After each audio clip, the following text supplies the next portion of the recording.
के साथ Himanshu बरमूला, news India, Dehradun. तो वहीं मुख्यमंत्री पुष्कर सिंह धामी ने शुक्रवार को देहरादून जू में वन जीव प्राणी सप्ताह का शुभारंभ किया और इस दौरान मुख्यमंत्री ने घोषणा की कि प्रदेश में वन्य जीवों के हमले में होने वाली जनहानि पर मिलने वाली सहायता राशि को बढ़ाकर 10 लाख रुपए किया जाएगा।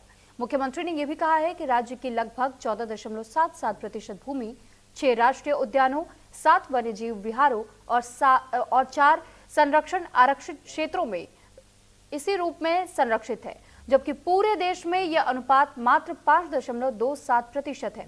यह अंतर उत्तराखंड की पर्यावरणीय प्रतिबद्धता को स्पष्ट करता है। वन्य जीव प्राणी सप्ताह के शुभारंभ के साथ ही उत्तराखंड सरकार ने एक बार फिर से पर्यावरण संरक्षण और पर्यटन विकास को साथ लेकर के चलने का संदेश दिया।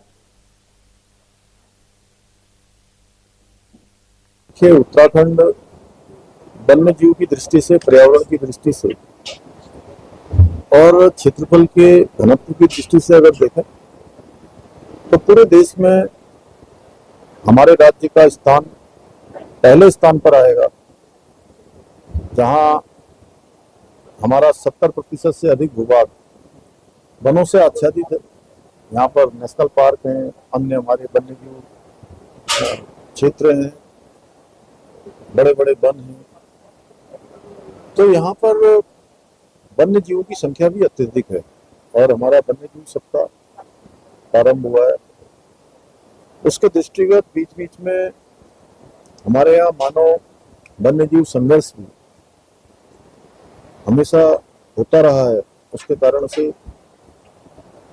जिनकी मृत्यु हो जाती है, जान चली जाती है, उसके लिए हमने क्षतिपूर्ति के लिए पहले हमने धनराशि का प्रावधान बढ़ाया था, 4 लाख से 6 लाख किया था और अब हम आज इस दिन से इस राशि को 10 लाख रुपए करेंगे। ठीक है, हमारे राज्य में अक्सर मानव वन्य जीव संघर्ष हो जाता है। सर, हमारी विभाग लगातार मानव वन्य जीव संघर्ष को कम करने के लिए प्रयास करता रहा। इसी में आपने देखा कि 31 डिवीजन में क्विक रिस्पॉन्स टीम्स बनाई गई हैं। इसके अलावा बायो फेंसिंग, सोलर फेंसिंग, गाँवों में ऐसे आइडेंटिफाई करके ऐसे गाँवों को उनको सोलर लाइट देना और तमाम तरह की अवेयरनेस हमारी वर्कशॉप होती है, जिससे कि लोगों को एक तो, लेकिन उसके बावजूद भी छुटपुट घटनाएं हो जाती हैं।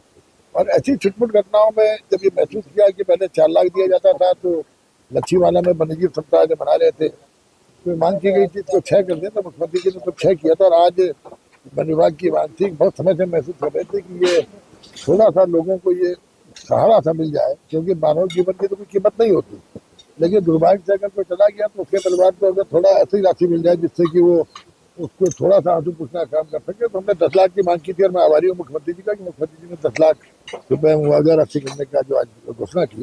निश्चित रूप से ये सरकार का ऐसे ह्यूमन वाइल्ड लाइफ कॉन्फ्लिक्ट में जो लोग मरते हैं उनके प्रति संवेदनशीलता का प्रतीक। इकोलॉजी जरूरी है, इकोनॉमी की भी आवश्यकता है और उसमें टेक्नोलॉजी भी जुड़ जाएगी तो निश्चित रूप से तीनों का जब बैलेंस होगा तो एक हमारा अच्छा मॉडल बनेगा। और आदरणीय प्रधानमंत्री जी की परिकल्पना है कि इकोलॉजी, इकोनॉमी और टेक्नोलॉजी तीनों को आधार बनाकर हर जगह जो समृद्धि हो सकती है, विकास हो सकता है, उसको आगे बढ़ाया जाए। उसी मॉडल को हम राज्य में तीनों का बैलेंस करते हुए, तीनों का मिश्रण करते हुए आगे बढ़ाएंगे। तो उत्तराखंड में चारों धाम के कपाट बंद होने की तिथि घोषित कर दी गई है। सबसे पहले मां गंगोत्री